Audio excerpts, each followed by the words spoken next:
So to give you an overview of the course, the knowledge packet that you're going to be going through and assimilate, it has a starting point of product development or, creating a new product. And to do that, we need to understand the customers. We have to identify them so we can target their specific needs. And that we will do with techniques that model value in a systematic way and enable us to make the right choices and take the right decisions. So we do a value proposition. We base that on our targeting of certain customers, and we choose to not address others because we want to have a need set that really is specific and that we can model and measure or try to figure out in as much detail as possible. Next step is to make sure that the thing that we will provide them, the thing that we will offer, that will have a chance to be selected and adopted by these target customers. So it has to have a higher value than the market alternative, the one that they are already using. And not just a little bit, it has to have substantially higher value because customers are reluctant to change, and for good reason. So we need to give them a radically better option if we hope for them to give up their favorite choice, their favorite solution provider, or their favorite system and choose a new one. So we have to create a high value delta. Next step is to beat other competitors. And this we do by ensuring that we have a functional performance that is higher. Because we know that all customers want to maximize their value. So when they're faced with a choice, options for solving a problem or satisfying a need of some sort, they will try to pick the best one, which is best in their subjective view, of course. And to do that, we based our functional specifications, analysis, and choices on our insight into their customer needs. So we match those subjective needs and come out better than the competitors.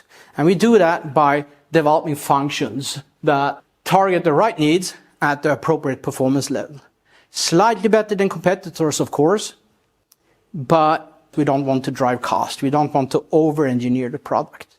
We need to be better than the different alternatives that are competing with us or product alternatives that innovative firms could maybe come up with, and ensure that we do that at a cost level that is profitable. Then, of course, if we want to have volumes, make a lot of commercial impact or have a huge effect on the world, we need to have something that can scale. And for that, we need a systemic business model. So it needs to be put together in a way that could handle larger volumes without, breaking down. But we should also have effects of our business model when interacting with the world around it, when interacting with the ecosystem, that it all is supportive. We try to create self-reinforcing loops where we sell to customers, they get happy, they recommend us. Success generates more success, and that becomes the growth engine for our innovation. Speaking then about this environment, that could be something that helps us.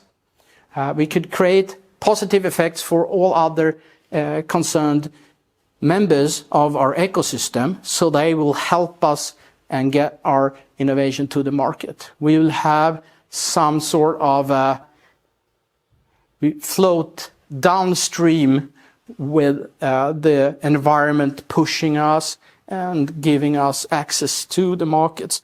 So we need to look at that, make sure that there is an adoption chain that is free of negative value for any actor in it. And then, if we want to make a really big impact, we should align ourselves with the trends shaping the world, so that what we develop now is going to be having a key role in the emerging ecosystem for our sector.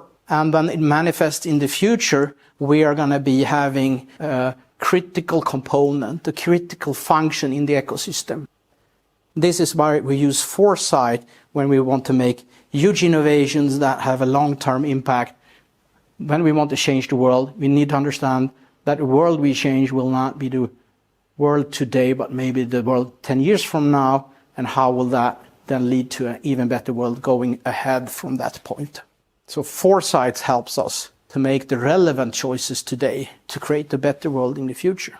With these 6 challenges, we're going to cover most of what you need to do to become a very successful strategist or entrepreneur. And the first 3 are basically in the beginning covered with value engineering frameworks, value modeling, and those kinds of tools. That's how we ensure that we can beat competitors and create a good product. The second 3, there is more where we apply foresight. We try to link strategic considerations to insight about the long-term future. That is the strategic level. What is our company going to be doing in the future? What is this going to be about? While on, strictly speaking, just making a product is much more on the operational domain.